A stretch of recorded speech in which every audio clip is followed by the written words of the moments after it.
Samantala, intense sa kantahan ng iba't ibang henerasyon ang maririnig ngayong linggo sa grand finale ng The Voice Generations. Sino kaya sa Team Believe, Jewel Squad, Parokya ni Chito at Team Stellbound ang mananalo sa first season?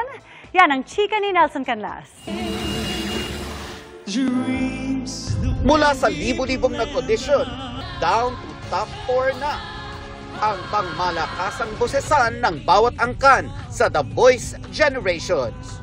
Sa grand finale ngayong linggo, sino kaya kinapitri ng Team Believe?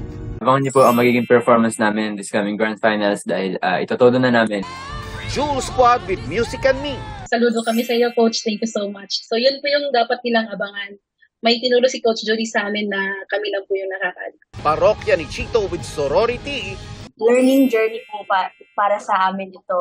Kaya super grateful po kami. At Team Stellbound with Vocal Mix. We're so proudly represent Stellbound po, and sa lahat po ng naituro niyo po sa amin, talagang hindi po namin yung makakalimutan. Ang magiging kauna-unahang kampyon ng The Voice Generations Philippines. Para kay Coach Julian San Jose, one beautiful journey full of learnings ang season na sanay dalhin ng mga sumali sa The Voice Generations. Communication is key talaga. It's really important that you're open sa mga ideas ng bawat isa, especially sa mga talents, respective talents namin. Importante din na nakikinig sa bawat isa. Importante kasi yun eh. Kasi if you have communication, everything else just follows eh.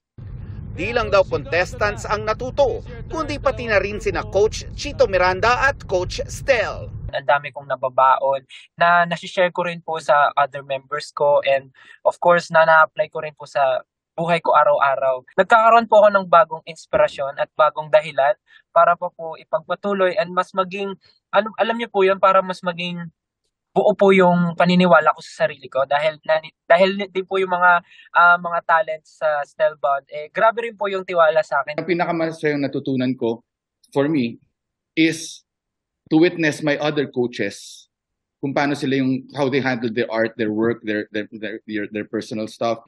Kaya bili ni Coach Billy Crawford, hindi daw dapat ma-miss ang grand final sa linggo dahil ito yung pinaka-pinagtrabahuan nila. They really worked hard for this, and blood, sweat, and tears went into this for them.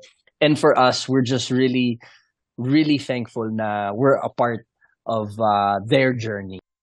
Nelson Canlas, updated sa Showbiz Happenings. Para sa mas mahabang chikahan, visit and subscribe to GMA Integrated News on YouTube. At para sa mga kapuso natin abroad, samahan nyo kami sa GMA Pinoy TV at www.gmanews.tv.